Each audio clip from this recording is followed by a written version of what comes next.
The National League is calling Boreham Wood's name once again. Scunthorpe are on the rise again. The iron is gleaming once more. Hello and welcome back, everybody. This is the National League Weekly Podcast. I'm your host, Josh Harris, bringing to you another roundup of all the drama, news and excitement across the National Leagues. Now, today's special guest joins us all the way from Merseyside. Ladies and gentlemen, Marine FC star commentator Tom Murphy. Firstly, we just wanted to hear all about you and your role at Marine, what your day-to-day looks like, what the sort of work that you do is. Yeah, so I've been at Marine for this is my third season now, and I joined at a really, really good time. They got promoted in my first season. Um, and yeah, when I first joined, I was just doing the social media, the match reports, interviews. There's a lot of roles to be fair. Because there's only a handful of us. I think there's about three now. But then last year the commentator left, so I took up his role. Um, so yeah, at the minute, commentating on a weekly basis just depends on availability. Sometimes I give the other guy a go, who wants to get the experience as well, of doing some commentary. It's really good. They've struggled so far this season. They started off well, but they've struggled so far. But it's a great role to be in, especially just starting off in the sports journalism slash media world really, and then yeah, it's a great thing to be part of. Absolutely. Was that your first role in sports media, or do you have any other sort of parts to the journey, your journey through sports media? Yeah, so you'll know this way when you go to uni. The unis in general, they should be anyway. You'll be at the wrong uni if they're not. They're really big on pushing you to get work experience and placements. So I was aware of that pretty early throughout my first year. I was like, oh, I'm gonna have to get some work experience. At the time, I didn't know where to get that. But then I got in touch with Marine, and thankfully there was a place open. Someone had just left, so I got in touch. So it was my first role. I was doing stuff. I had like my own sort of blog, but it wasn't anything. I wasn't using it often enough. So Marine was my first proper thing where I was doing stuff on a daily slash weekly basis. Um, and then yeah, from then I just tried to dip myself in and branch out a bit more with more stuff. How important it is, LinkedIn's massive as well Of nowadays. course, yeah, definitely. But being part of a club where there's people who know people from other football teams, it just builds this big network, and it's good to be in it. Yeah, and when they're winning, it also helps as well. Yeah. Of course, definitely. And in terms of your long-term aspirations and goals, where do you want this to lead you? Yeah, I mean, I really enjoy. Sorry, I really enjoyed the club media side of journalism. It's different to the traditional stuff where you're a lot more in a sense of creativity. You're a lot more outgoing. You can do stuff more freely, compared to writing for like a newspaper or something. For instance, yeah, you can be creative. You can be creative. You can make up your own ideas, stuff like that, and that's what I really enjoy about doing it. Can be yourself. You're not really chained to anything really, and that's something I'd want to do full time professionally when I'm older, working for a football team, working for. I thought whenever I get asked this question, I always say I'd rather be on the inside than the out. I mean, in Right, yeah. terms of giving the information out instead of asking for information to be given. That's where I'd want to be, and yeah, hopefully in a not too distant future, I end up somewhere like that. Is this always the field of work that you wanted to be in, or did you, when you were younger, did you think of anything else, or is it always sports media? That's what I wanted to do. Yeah, to be honest, yeah. I realized I wasn't good enough to be a football player. I think a lot of lads grow up wanting to be a footballer, don't they? But yeah, I think it was year six where I was sort of like, I'd enjoy being a commentator actually. So yeah, that was when it sort of started, and yeah, I've grown, got more into football as I've got older, like we all do, and yeah, yeah, pretty much my whole life I've wanted to go down this sort of route. Yeah. Yeah, and I know you only joined Marine a few years ago. Did you follow them growing up, or was it sort of not really? Because I'm a Liverpool fan, but Marine's literally just down the road from me. So it's quite hard not to keep up to date on them. The stadium's just down the road. I followed them on socials just because it was, the local team. Um, I didn't go to that many games. Just because Liverpool and stuff, they're always, either on the telly at the same time as Marine, or I went the match as well. So I went to a handful of games, and obviously they played Spurs in the FA Cup. And that around that time, actually, just before COVID hit, that was when I was actually probably going to the most Marine games, just on like the Tuesday nights and stuff, just with a few of the lads, and I was following them. So that team that played Spurs, I knew really well. And then I joined Marine about 3 years after the Spurs game. So a bit of a dry patch in between, but now I'm well clued up on the club, obviously. Did you go to that? Did you go to that Spurs game?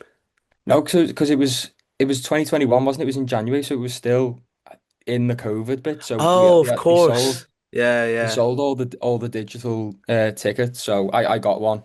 I think they sold like 70,000, which is, brilliant for Crazy. Marie. And they were getting gates of like 350 or something. Now it's 2,000 on a very good day. It's averaging about 1,000 around there anyway. Just depending on availability. I think it was the last home game or two home games ago. It was the Merseyside derby, so there was like no one there compared to usual. Just Yeah, yeah. depends. But yeah, the attendances are a lot better now since the Spurs game. Um, I think a few of us went down to meet the buses, which was probably very illegal at the time with there being the COVID restrictions. But everyone was there. Everyone was going down to just see the Marine team and the Spurs team, of course, because there was Gareth Bale's son. I think Joe Hart was in the team then as well, and obviously Jose Mourinho was the manager. So yeah, that was great for the community. Just to see all that, just driving down some random road in the area was great, to be honest. Yeah. And what have been your greatest moments so far with Marine, whether that's working or following them? Yeah, I said before, didn't I? They got promoted in my first season, and it was literally the most perfect start to life at the club. So I was on commentary for the radio in that Macclesfield game because the main commentator who was there had to do the telly, so I had to fill in, and the amount of viewers, listeners, should I say, sorry, that were coming in just so many. There was Tottenham fans, there was everyone because everyone it was against Macclesfield, and everyone hates Macclesfield. They still do because Macclesfield are the club with all the money at non-league because they've gone down from the professional leagues. So everyone was like, yeah, you just have to beat Macclesfield. It was great seeing all the support for the commentary. That was definitely a highlight. In recent years, last season was difficult, but I managed to get on the zone with Marine. They were playing Kidderminster, which isn't too far from you, really. It's just above Bristol, isn't it, Kidderminster? I don't know. Um, I don't know actually. You might I be think I right. think it's You might be just right. yeah, just like west of Birmingham, a bit more south. I Okay, think I it is. see. I could be completely wrong, but it was a Tuesday night at home, so that they had made the trip up and they were going for promotion. They finished second last season, and Marine won 3-1. And I was on the telly for it, so that was a good highlight. Yeah, those two probably the big standouts Yeah. so far at Marine. Yeah, Yeah, that's fantastic. And moving on to Marine this season, obviously, could you talk us through, the team start to the season through your eyes? yeah. It started so well. They played South Shields. They lost 1-0. I think we'll touch on them later as well, but Yeah, it was a good performance against them. But at the time, you were like, "Where's South Shields going to be? Full-time team? They're going to be so and so." But yeah, they got the three wins on the bounce. One of them was a last-minute winner, which was also very good to be a part of against another full-time team in the league. There's only a handful of them, so when you get wins against teams like that, it's always a yeah. big result. Yeah, the away win against Merthyr and then a solid win against Bedford, and then I went on holiday for 2 weeks, and it's all gone to shit since then. Really, yeah, they haven't won in 5 games in the league. They won in the FA Cup but now they're out the FA Cup in the qualifying stages. So they yeah, they found it tough. It's a tough league. The games they've played, they've had injuries in them. I think the centre half's out for at least it'll be about 5 weeks left to his injury. He's in a boot for 5 weeks anyway, so Uh, he's going to be out for long term. The striker who they brought in the summer also had a bit of a head injury. I think he got concussion in the Bedford win, so he was out for all four of the defeat. They drew against Kings Lynn, which was a solid result. But yeah, it's a tough league. They've gone from being so on a high to just the lowest of the lows at the minute. They got beat 4-1 in the space of twice in the week on the Tuesday and a Saturday. And yeah, they're sort of just trying to get back on track now. They've started better. Look, this time last year they were on 9 points and they didn't get off 9 points until about November, or they didn't reach 9 points in November. They're on 10 now, so they've started better than last season. So they made a bit of progress. They just need to sort of get back on the right track. Um, and yeah, it's a big test against Macclesfield on Saturday as well. Absolutely. Summer breaks obviously are always really, really busy for teams in these sort of leagues. Could you talk us through some of the preparation that might go into readying for a new season for someone in your role or just Yeah. someone in the media? Yeah, it's difficult because the players themselves are part-time. That means we're part-time. So we do have a long break where nothing really happens. About a month after the season ends, we're not doing anything.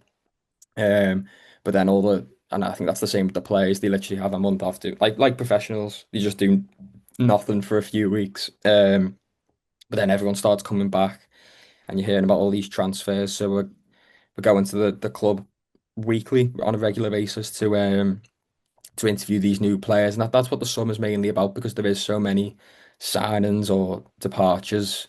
That's the big thing you focus on in the summer. Um, and this year there was Marine's manager left, so they got a new manager, and so that was another big thing for the media to cover. That got really good. Um, that was got really good engagement when that happened as well. So that was nice. He was known, Bobby Grant it was who came in. He was a player last season, so it was like a nice smooth transition, which made things easier for us media lads. Yeah, it just depends really. It just depends what the clubs do and what the club can offer us um, at the time. But it's busy only to some extent. It just depends what's going on. Yeah, really. Yeah. Yeah. And as you touched upon there, sort of the new signings and departures, which ones have impressed you the most this season? Is everybody happy with the business that's happened? Yeah, so I mentioned the striker, didn't I? He's had a massive influence on the team when he's especially at the start of the season when they got the 3 wins on the bounce. He was brilliant. His hold up plays superb. George Newell, his name is.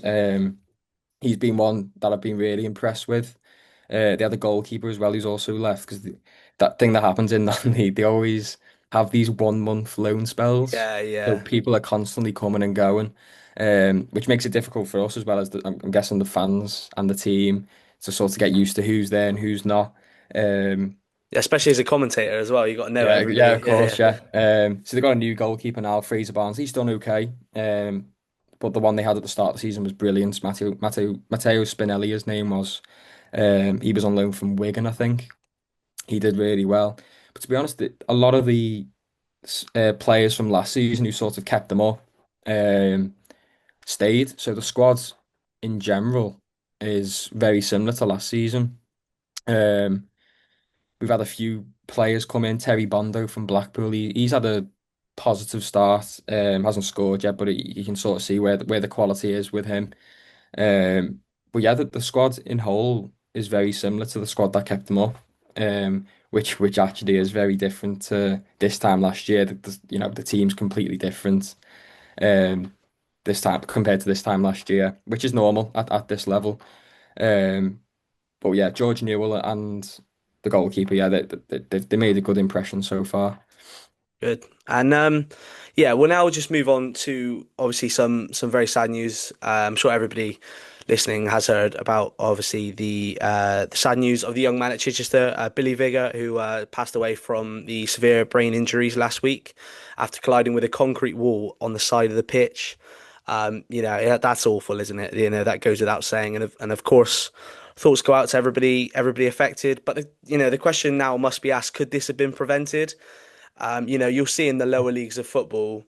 You and I will definitely know. You often see concrete walls serving as like the advertisement boards, and that's really dangerous, isn't it? I mean, that'll have to be taken a look at now, won't it?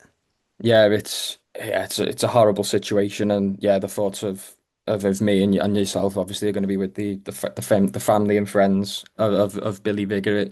It was horrible when I saw it. It was it was a big shock. But yeah, whether it could be prevented or not, it's a lot of these non-league grounds, especially the lower you get, they're either in metal cages sort of type things, or like you say with the concrete surroundings. And yeah, I think something should be done to make the game a lot safer. Obviously clubs struggle for money in the lower leagues, and they'd have to spend a considerable amount to sort of reshape sort of position the walls, or put new walls in that are not concrete.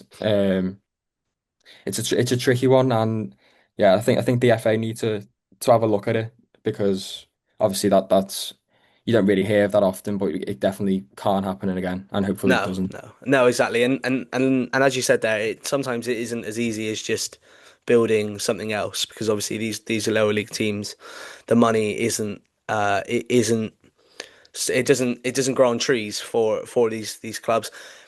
I've always been of the belief that the big clubs should sort of drip the money down through the pyramid, and obviously the money that it would probably spend they would probably spend on sort of really changing this to the big clubs probably isn't going to be a lot if you Yeah. consider.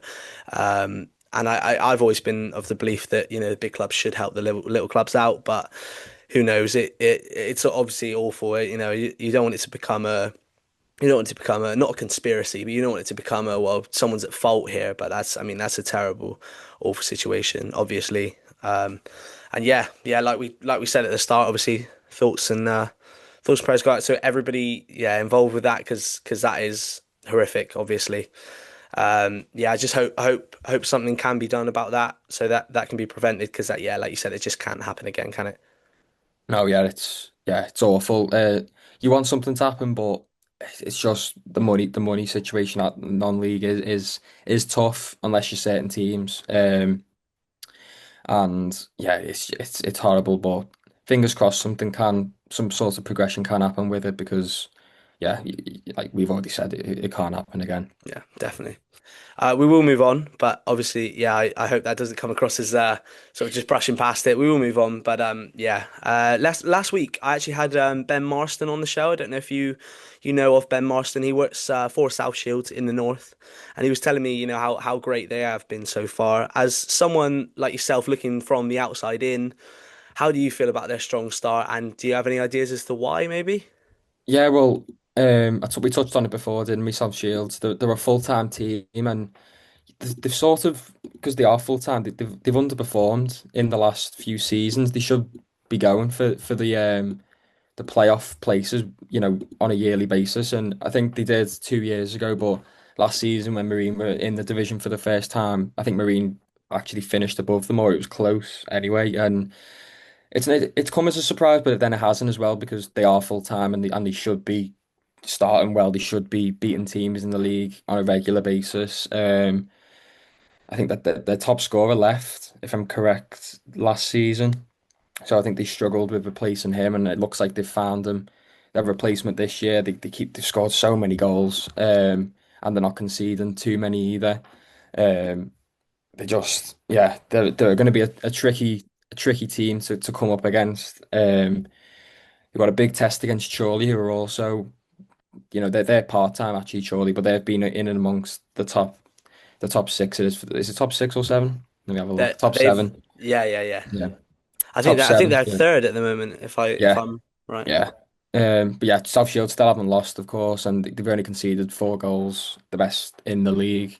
Um, so yeah, it has come as a surprise, but not really because they are full time and yeah, they should be competing at that in the top half of the league table. Yeah, Ben did mention, he did say that, when people, when other teams talk about South Shields, he says, well, they all just say, well, Shields have the money.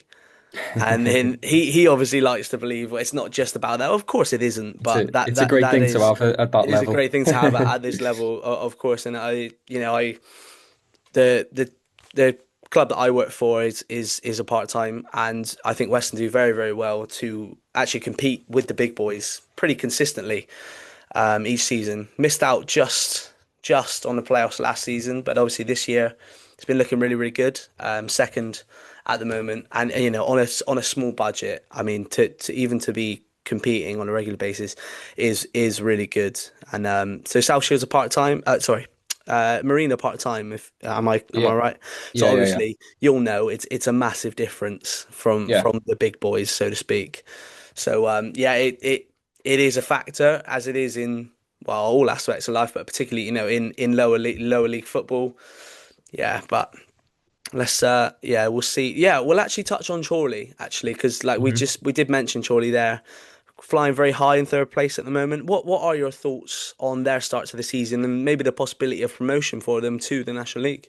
Yeah, I'm always rooting for Charlie. I do know someone who works at the club. He does like the warm ups and stuff. I don't know what his exact role is called. He has a few, like all of us Like do.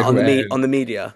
No, not in the media. Sorry, in the coaching staff. Oh, okay, He's one okay. of the coaches. Really, but he does a few other things as well. A bit of analysis as well. And physio. Um, so I'm always rooting for Charlie because of him. I know him well. So yeah, they were unlucky last season to not go up. I think they were they were a good team, but they kept losing against teams they shouldn't. They lost 3-0 against Marine actually, which was a massive shock when it happened because Marine were doing so bad at the time. And I think that ended up being Chorley's worst result of the season. Because yeah, they're a well drilled side. The manager's brilliant. They've got a really fit squad considering they are part time, probably one of the fittest, if not the fittest, part time team in the league. So yeah, I'm always rooting for them against the full time teams. And yeah, they should be after speaking to the coach, they should be finishing at least in the top four this season from what I've heard from him. Okay, yeah, yeah. Well, that'd be good. Well, yeah, we'll keep an eye out on Mhm. Chorley.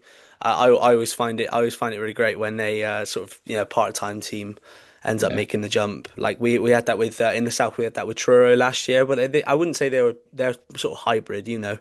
where they're sort of they're not part-time, but they're certainly not full-time either. So yeah, that would be one to keep an eye out on, absolutely. And yeah, we'll stay in the north, shall we? Because you know it well, Yeah. of course.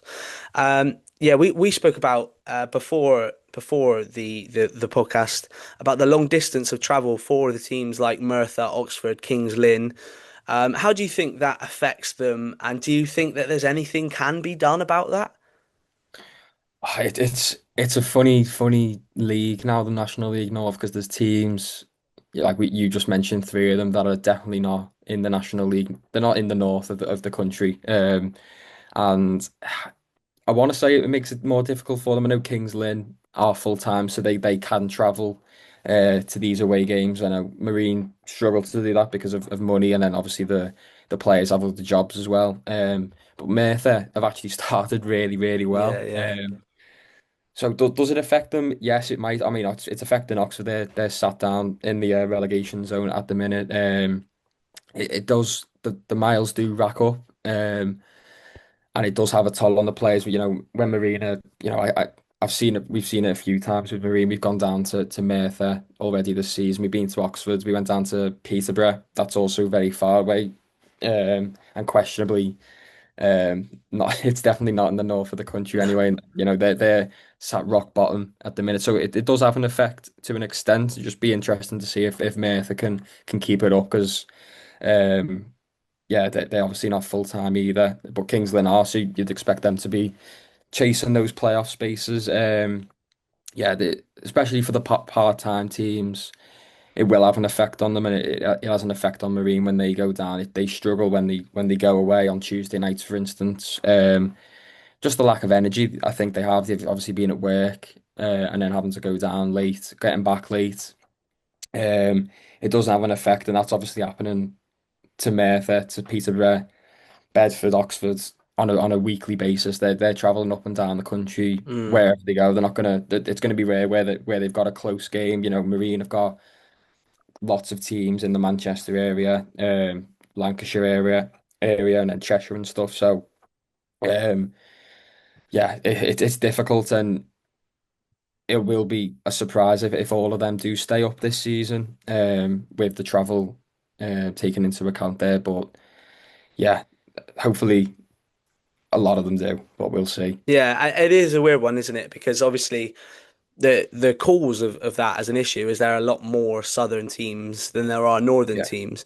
So there's obviously not really a lot anybody can do about it. Mhm. Which is a shame because obviously, yeah, like particularly Oxford are going to feel hard done by, aren't they? Yeah. I know Merthyr are doing quite well. Merthyr, I mean, what's crazy to me is, where we're from is quite southern, like it Hmm. is quite southern, and I mean Oxford and Merthyr are really not that far from Yeah. us at all. Yeah. Um, So to think I- about that is crazy. yeah. I could be completely wrong. I think Oxford they came down from the National League, so I think they actually could be full time as well, and you can they're struggling um that much with the travel. Obviously, it is having an effect on them based on the league table, and yeah, it is a weird one, like you say. It's sort of almost the 24 most northern teams in that in that level of football goes in, and yeah, there's a handful of those who are definitely not in the north and should be playing in the south. Yeah, yeah. Any other sort of situation they would be. But yeah, it is odd, and I do feel for those teams, especially the part-time ones. Yeah, Yeah, I mean Oxford and Merthyr are within 90 minutes drive yeah, of Western-super-Mare. And I mean mhm, Western are fair, if you consider the whole country fairly southern. So I mean mhm. that's, yeah, it is crazy. And we've had not a rivalry, but we've played Merthyr many times over the years. And we know a lot of their coaching staff, their players. I don't know if you know, I don't know if you're aware of Morgan Lewis from Yeah. I've heard Merthyr. the name. Yeah, yeah, yeah, Morgan yeah. Lewis is, quite a. He used to play for Western, and me and him got on really, Okay. really well. And so he's in touch with me, and he's been talking about before about the distance is Yeah, ridiculous, but I think they seem to be getting on okay, yeah, don't they? But yeah. They do. Yeah, yeah, yeah, yeah. So, but to think that they're in the north, that like that they can be playing against a team like South Shields up in the yeah. just up in Oh, the it's heavens of the yeah, country, it is insane. Because it's crazy. Yeah, when you think of sort of I know I keep mentioning Western. I don't want this to become a sort of Western podcast, but from our perspective, our farthest away game is maybe Hornchurch, which is Essex, yeah. or I think, or something like that. I believe I might be wrong with that, but I mean it's Hmm. really not that bad. No, Like these teams, if for Marine having to come down to Oxford, how many hours drive is that? it's at least four. I want Yeah, to say at least four. We're on a coach as well, of course. So yeah. it just yeah, and the traffic as well, of course. So yeah, And you it's want to get there. I mean, it's crazy because you want to get there a yeah, few hours before the game as well. yeah. So No, it's if it's a 5 hour drive, you add on obviously the 3 hours that you want to get there before the game, and what are you leaving 5 o'clock in the morning, 6 o'clock in the morning? yeah, it's yeah. We if it was for a 3 o'clock kickoff, is that yeah? Yeah, yeah, Yeah, we wouldn't. It'd probably be if it was a Saturday. Like we played Oxford away. I actually don't know the answer to what time we'd leave on a Saturday. We played them away on a Tuesday night, so we left oh my at about gosh, must have been about 1 o'clock in the afternoon, right, and we got there for about 5 o'clock, 6 o'clock. yeah, Kick off at 7:45. We were actually at Merthyr as well on a Tuesday night this season. gosh, What I was just going to say was like with Merthyr doing so well, they're likely to stay in cups longer, which means Saturday games are getting postponed, and those games are then going on to Tuesday nights, and that's when it gets tough for teams like them, playing the Saturday Tuesday, and they're having to travel everywhere up and down the yeah. country. And some of those players have got work in the morning as well. Of course, exactly, yeah.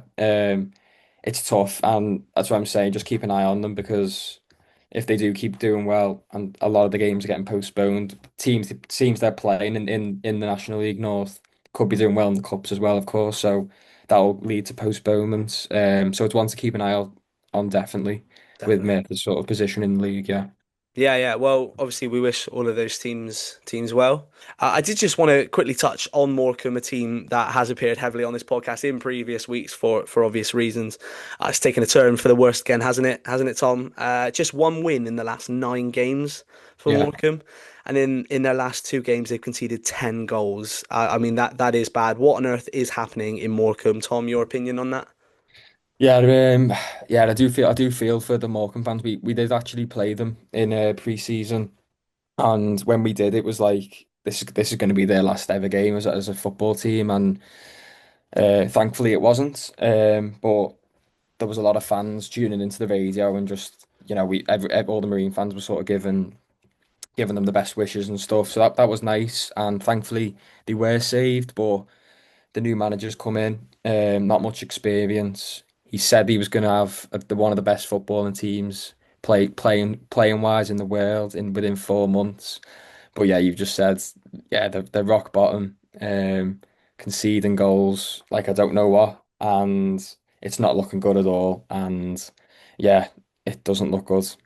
No, no, it doesn't. And I saw a lot of obviously there's gonna be social media outrage for anything, obviously on Mhm. on sort of football social media, but I haven't seen quite a meltdown like Yeah, that from a lower league team. You get it with the Arsenals, the Liverpools, they you'll see the biggest meltdowns.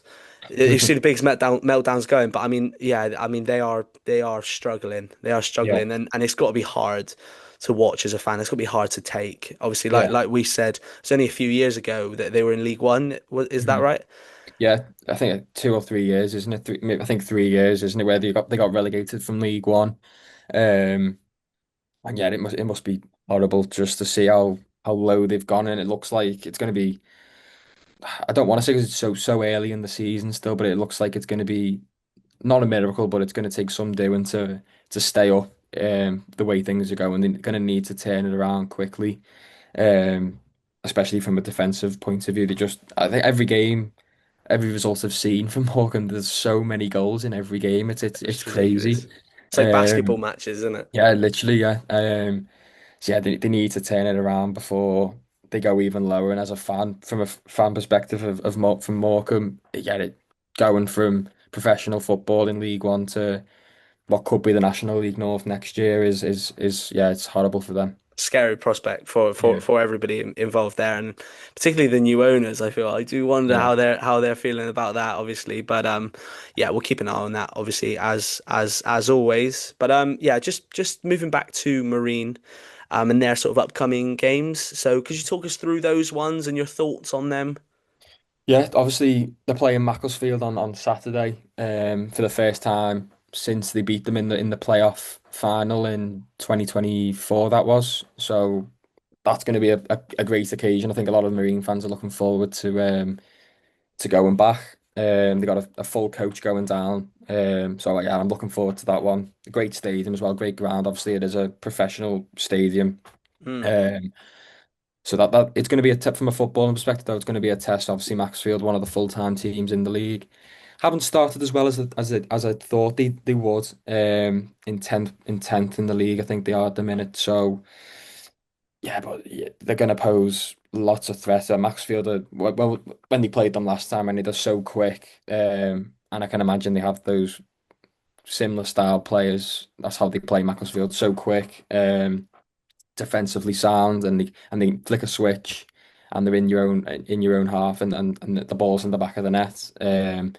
It's going to be a test. The Marine, I don't want to back them against them, but I've said it all season. It depends what Marine team turn up, and every game's so hard to call in the league in general, but it really is with Marine.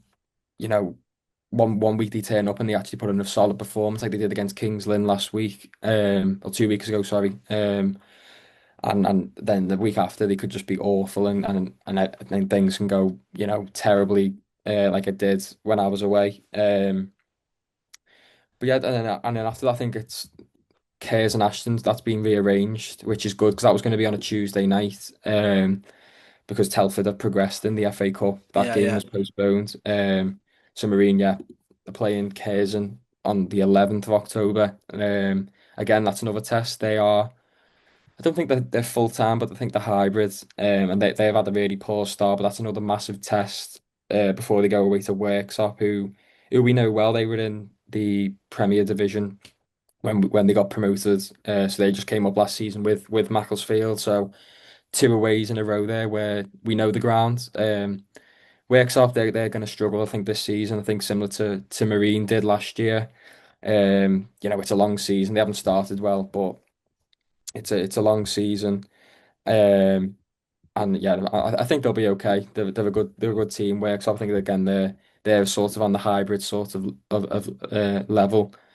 But yeah, just looking at I've got the fixtures up now, and there's a lot of tricky games coming up for Marine. They got the long trip up to Scarborough, which I think they got beat 4-1 there last season. Filed there full time. Chester away, they're a good team. Leamington's probably the earliest game I can see here where I'm gonna need 3 points on the board. Maybe Worksop as well, but it's a hard one to call with them just coming up. And then Oxford at home in November as well. Those two games after Chester in November, they're very winnable. But before that, yeah, it's a very tough run, and I'll be surprised if they get more than 9 points out of those next few games. Yeah, yeah. Is there a clear goal for Marine this season, or is it just sort of see how we go? I think obviously they stayed up last season and it was comfortable in the end by a few points. It looked, Christmas, everyone had them as favourites to go down. I think at the start of the season they just wanted to build on that really, and so far I said earlier, didn't I, that they've improved from where they were last year. So I think they just want to become a sort of solid mid-table team with not really any worries about going down. I think that's the goal, just to become a solid National League North team. Um, which it looks like at the minute they're getting there. But just need to rack up a bit more consistency. Yeah, sounds good. And the last question I have for you, Tom, obviously you being a commentator, obviously self-taught commentator. And what are your tips for being a commentator, particularly for lower league football when, it's not household names that you'll be Yeah. playing up against? Yeah, no, it is tough at a non-league. There's barely any information. The best advice I can give is do your research, do what there's not much there, but learn the opposition players, know your stats on if you're doing commentary on Western Supermare, know your stats for them. Because the listeners, you have to remember the listeners aren't watching the game. You're telling them, you're on the radio, so don't worry if you get a name wrong, just carry on. Yeah, and to be honest, the more you do it, the better you'll get naturally. Like I wouldn't have, this time last year, um, I don't want to listen to my commentaries back from this time last year, but it just felt like a smooth sort of progression in terms of how fluid stuff is when I'm speaking. Get advice. There's people out there who um have done it for years. I'm sure there'll be a BBC Bristol or whatever, they come down. We had the BBC Merseyside fella come down to us. So yeah, if you can get advice from them, if they're not giving you already, the guy who comes down to Marine, just we're on the mic and he's down our necks telling us what to say and stuff. But yeah, just get advice, do it as much as you can, do your research, and yeah, you'll be fine. Honestly, yeah. Fantastic. Thank you very much, Tom. It's been a really, really good episode, I think. I hope you Yeah. enjoyed it. And yeah, thank you so much for coming on. Yeah, no problem at all. I really enjoyed it. Yeah, it looks like a really good podcast you've got going here. So yeah, well done. Keep Thank you going. very much. Thank you. I'm sure we'll have you on again at some point as well. Yeah, no, of course, yeah, yeah.